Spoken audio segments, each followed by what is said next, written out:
Hi, welcome to another episode of Hot Takes. One of the problems Starmer's got now, having lost dear sweet Angela, is who the hell is going to be doing the housing. Now I know he's got people in, he's moved people in and around and all that, but the fact is he couldn't build the 1.5 million when Angela was there. He's got no chance of building them without her, and he's got all these Spads and policy advisors and backroom bag carriers. None of whom have a clue what they're doing. And it's quite obviously simple when you look at some of the comments that these Spads are making.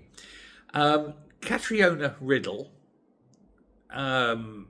she is a freelance advisor, really. Let's put it that way. She comes in, she sweeps in, says, do this, do this, do this, and then off she goes. But she says that she is going to guarantee that these buildings are made because she knows everything. She boasts that she worked for this and she delivered for that and she was a something else with somewhere else. And it turns out that she hasn't got an effing clue. And all the civil servants in Whitehall know that she hasn't got a bloody clue. It's absolutely fantastic. Now, she has been quoted as saying, and I've got to read this, you can't make housing affordable in high-cost areas by boosting supply. It doesn't work that way, but councils can and are taking direct action to boost more affordable housing supply. Listen to what she's saying. You can't make housing affordable in high-cost areas by boosting supply.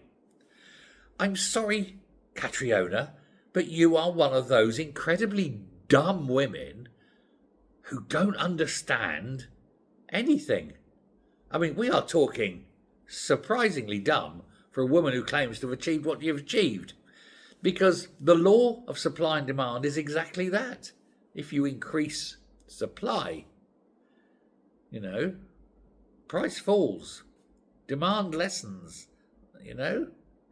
Demand and supply are intrinsically linked. As one rises, the other falls.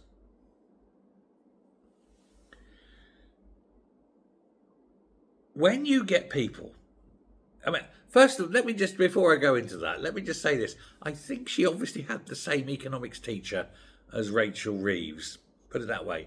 Supply and demand, and as someone who's got a qualification in economics, unlike Rachel Reeves, supply and demand is economics 101 stuff. This is your first week of O-level economics. I don't know if there's an O-level in economics, but it is the most basic thing. Now, some people don't understand what demand is. Demand isn't desire.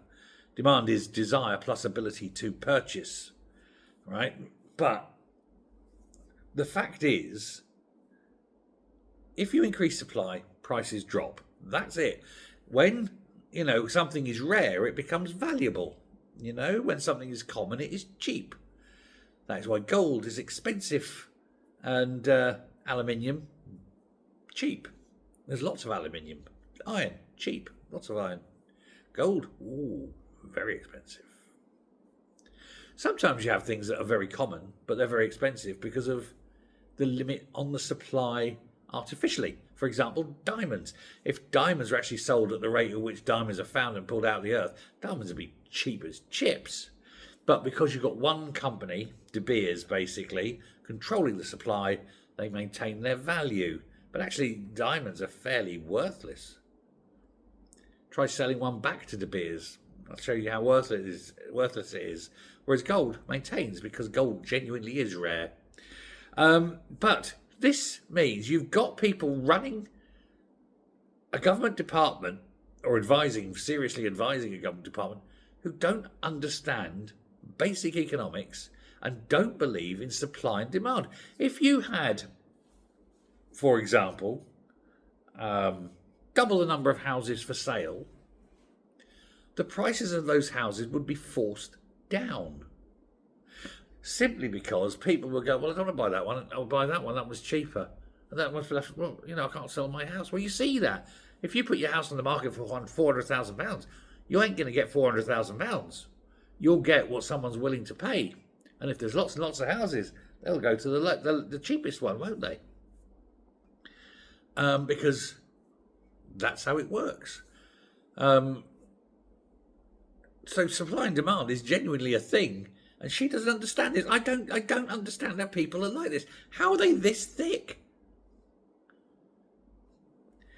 I've worked in the construction industry, house building, property rental, because the house builder had commercial and domestic property rentals as well. I understand the markets. I understand the construction costs.